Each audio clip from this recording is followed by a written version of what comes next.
Bismillahirrahmanirrahim. Assalamualaikum warahmatullahi wabarakatuh. Saya Nur Afika binti Cik Noh, nombor kad matrik KAD 22060721. Hari ini saya bersama ahli kumpulan saya iaitu Nur Azimah binti Muhammad Rizal, nombor kad matrik KAD 22060709 dan Ummul Khairiyah Uzma binti Jamal KAD 22060727. Hari ini kami akan membentangkan subjek pemerhatian dan penilaian kod KAD 2113 yang diajar oleh Puan Nurul Hidayah binti Muhammad Saleh. Pengenalan. Pemerhatian adalah sesuatu penilaian yang dibuat oleh seorang guru bagi melihat tahap penguasaan seorang kanak-kanak sama ada mampu untuk mencapai tahap kepuasan atau tidak.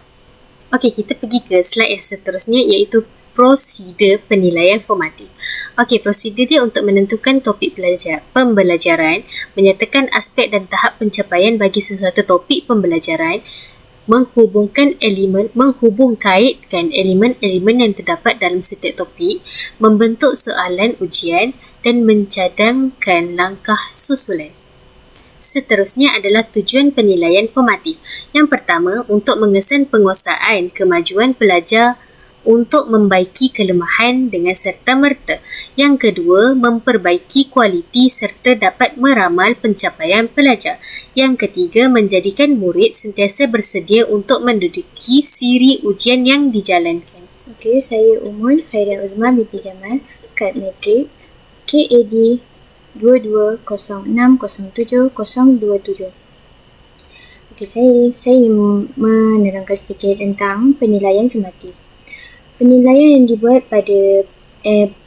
sumatif adalah penilaian yang dibuat pada akhir pengajaran, akhir penggal dan akhir tahun, yang bertujuan untuk menilai pencapaian akhir pelajar.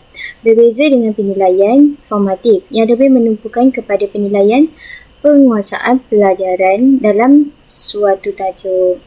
Okey, selepas tu masuk ke tujuan sumatif. Okey, tujuan sumatif adalah menentukan pencapaian pelajar pada akhir penggal persekolahan atau akhir tahun yang juga dapat menentukan keberkesanan suatu kurikulum. Okey, seterusnya adalah mengesan pencapaian murid berdasarkan beberapa unit pembelajaran dan pemeringkatan grade murid. Okey, yang ketiga, mengiktiraf kebolehan dan kemahiran yang dimiliki oleh pelajar. Ciri-ciri sumatif. Yang pertama adalah lebih menumpukan nilai tahap penguasaan pelajar dalam satu-satu topik pembelajaran.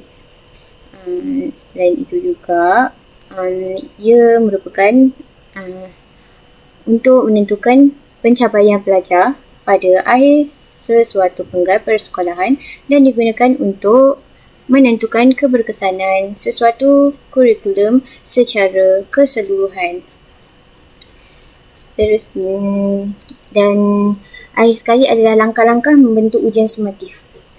Yang pertama adalah membentuk jadual penentuan ujian. Seterusnya adalah mengubal soalan-soalan yang berkaitan dengan isi dan perlakuan yang ingin diuji, serta mengumpul item secara sistematik dan menyiapkan skema pemarkahan bagi tujuan penyemakan kertas ujian. Dan saya akhiri dengan sekian, terima kasih. Assalamualaikum.